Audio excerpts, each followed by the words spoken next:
अपने माता पिता पर निर्भर करते हैं, जैसे आप अपने गुरुजनों पर निर्भर करते हैं, लेकिन आप अपने रिश्तेदारों पर निर्भर नहीं करते हैं। उसी प्रकार से संधारित्र की धारता किन किन पर निर्भर करती है, चलिए हम इसको जानते हैं।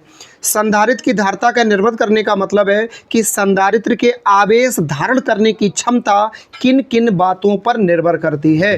इसके संबंध में आपने एक फॉर्मूला पढ़ा होगा, C बराबर KA/ε0/D। यदि अभी तक नहीं पढ़ा है तो आप हमारे चैनल पर जाइए, प्लेलिस्ट में जाइए, आपको वहाँ पे इस संबंध में ये फॉर्मूला मिल जाएगा, जिससे डिफरेंट टाइप की बातें क्लियर हो जाएंगी। यानी धारता का मान इसके परावैद्युतांक पर निर्भर करता है और उसके अनुक्रमानुपाती होता है। धारता का मान प्लेटों के क्षेत्रफल पर निर्भर करता है और उसके अनुक्रमानुपाती होता है।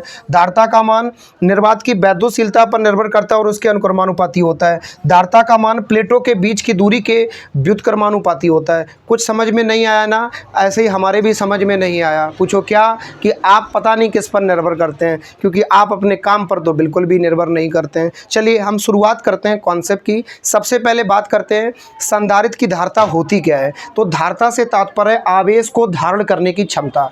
संधारित्र की प्लेटें कब आवेश कम धारण कर सकती हैं और कब ज़्यादा धारण कर सकती हैं, आप बताइए।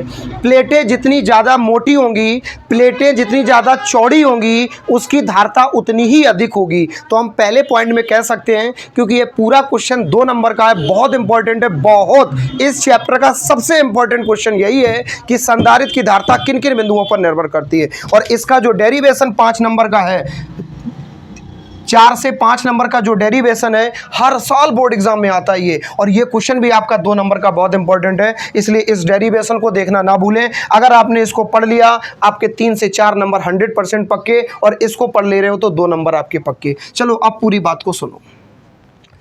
पहली चीज, प्लेटें जितनी ज्यादा मोटी होंगी धारता उतनी ज्यादा होगी। यानी पहले पॉइंट में लिखा है संधारित्र की धारता का मान प्लेटों के क्षेत्रफल के अनुक्रमानुपाती होता है। तो धारता को हम प्रदर्शित करते हैं C से और क्षेत्रफल को प्रदर्शित करते हैं A से। और अनुक्रमानुपाती का मतलब होता है अगर क्षेत्रफल बढ़ेगा तो धारता बढ़ेगी, क्षेत्रफल घटेगा तो धारता घटेगी। यानी धारता का मान क्षेत्रफल के अनुक्रमानुपाती होता है। जितनी ज्यादा प्लेटें मोटी होंगी उसकी आवेश धारण करने की क्षमता उतनी ज्यादा होगी। सेकेंड पॉइंट में क्या लिखा है, संधारित्र की धारता का मान प्लेटों के बीच की दूरी के व्युत्क्रमानुपाती होता है। धारता को हम किससे प्रदर्शित करते हैं, C से।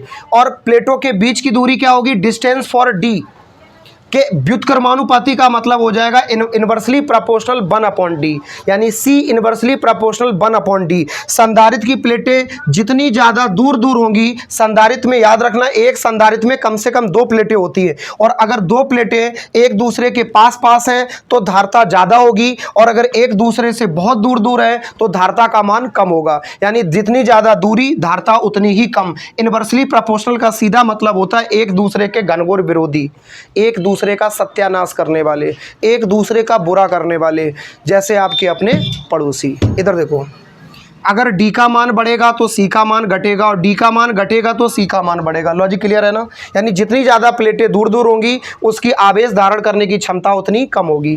तीसरा पॉइंट है संधारित्र की धारता का मान माध्यम के परावैद्युतांक के अनुक्रमानुपाती होता है। तो बेटा परावैद्युतांक को हम K बोलते हैं, धारता को हम C बोलते हैं, और अनुक्रमानुपाती को हम प्रोपोर्शनल करके इस तरह से लिखते हैं। ये हमारी तीसरी कॉन्सेप्ट है। अब आपके मन में प्रश्न आया होगा, सर परावैद्युतांक का मतलब क्या होता है? परावैद्युतांक का मतलब होता है अचालक से, परावैद्युतांक का मतलब होता है कुचालक से, परावैद्युतांक का मतलब होता है परावैद्युत से, परावैद्युतांक का मतलब होता है विद्युत रोधी से, परावैद्युतांक का मतलब होता है जिसमें विद्युत धारा का प्रवाह ना किया जा सके बल्कि बीच का कोई माध्यम। जैसे संधारित्र की 2 प्लेटें ये रखी हैं, ये धनावेशित है और ये ऋणावेशित है। अब यहाँ परावैद्युतांक का मतलब अभी दोनों प्लेटों के बीच में कुछ नहीं है तो क्या है, वायु।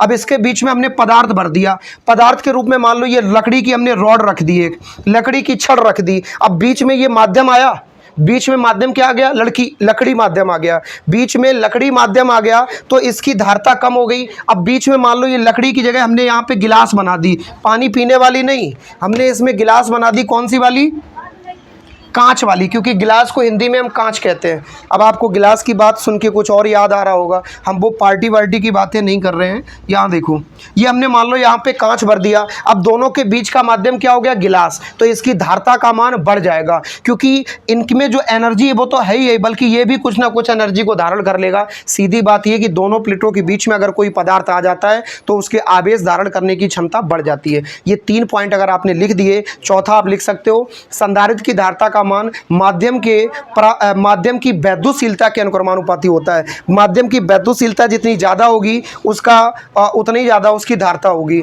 उम्मीद करते हैं कॉन्सेप्ट आपको क्लियर हुई होगी। वीडियो को लाइक करना और चैनल को सब्सक्राइब करना, स्क्रीनशॉट लेना ना भूलें।